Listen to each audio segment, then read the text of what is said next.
สบายดีนะทุกคนเนาะวันนี้มีเวลาสิพามาเบิ่งสีคุณพ่นเนาะเป็นจังไดได้บ่นี่โกรธดื้อเลยเนาะมีเวลาก็เลยเอาออกมาปล่อยเนาะ ยังดื้อเลยนะทุกคนเดี๋ยวสิไปเบิ่งเนาะ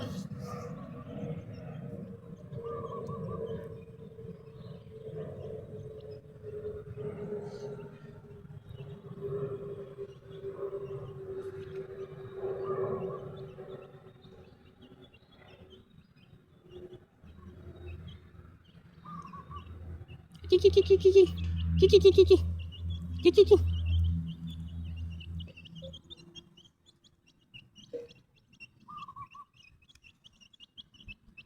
กำลังมาเนาะฝากไว้โคตรดื้อเลยเนาะทุกคน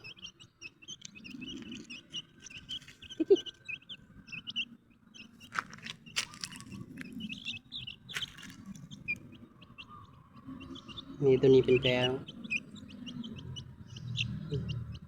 ดื้อเกินเนาะเขาโกงบ่ได้นะมึงเหยียเนาะคือว่าเป็นเหยียนะตัวนี้เนาะ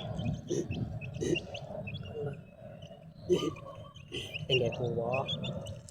คิดว่าน่าจะเป็นตัวผู้นะทุกคนทำมาตื่นเลยโตของโมนะตัวนี้คือใหญ่ของโมเนาะตัวตื่น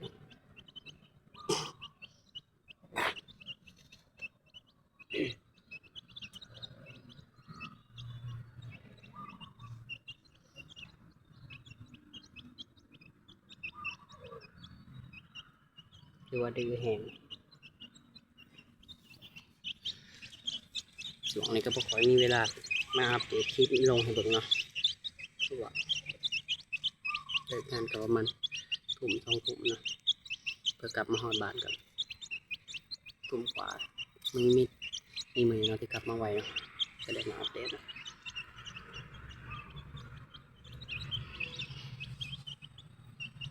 ส่วนเจ้าก็สุกอะโมมีเวลาได้รีดน้ำเสื่อมเนาะว่าตัวเมียก็เริ่มที่แบบก้อยเนาะอยากไข่เลยเริ่มที่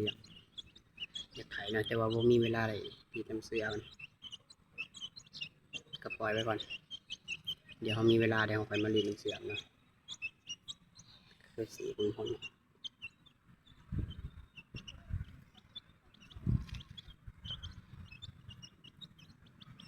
ประมาณนี้นะพอบุหูว่าไปลงคลิปนานเนาะ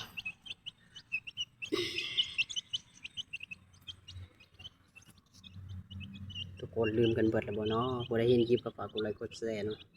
กดติดตามเนาะเพราะช่วงนี้อาจจะบ่มีเวลาได้ลงคลิปเนาะลงกับลงน้อยนะเป็นโดน2-3 มื้อก็อาจจะได้ลงเนาะหาเวลาได้ลงก็บ่มีเวลาได้ลงกับพอส่วนนี้ก็เลิกงานค่ำแล้วก็เฮ็ดงานก็พอได้ลงนะ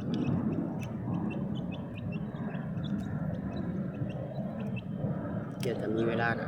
สิได้อัปเดตให้เบิ่งเรื่อยๆเนาะตอนนี้ก็เริ่มโตแล้วเนาะประมาณ2 เดือนเนาะได้2 เดือนเลยเนาะเข้า2 เดือนที่ว่าเริ่มโตเริ่มดื้อเนาะขังไว้ก็บอกไปได้อยู่เนาะกงเขากงก็ส่วนมากก็อยากออกเนาะเนี่ยตัวนี้เลยจิ๊กจิ๊กจิ๊กจิ๊กจิ๊กส่วนนี้ก็บอกไปได้ลงคลิปเนาะผู้ใดเห็นคลิปกี่เลื่อนผ่านเด้อ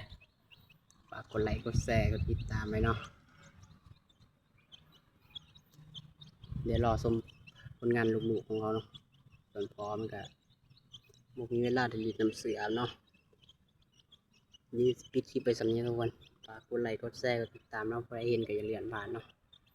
เพื่อรับชมคลิปต่อไปเนาะเดี๋ยวเราปิดคลิปไปสำเนียงเพราะตอนนี้ก็คำเลยทุกคน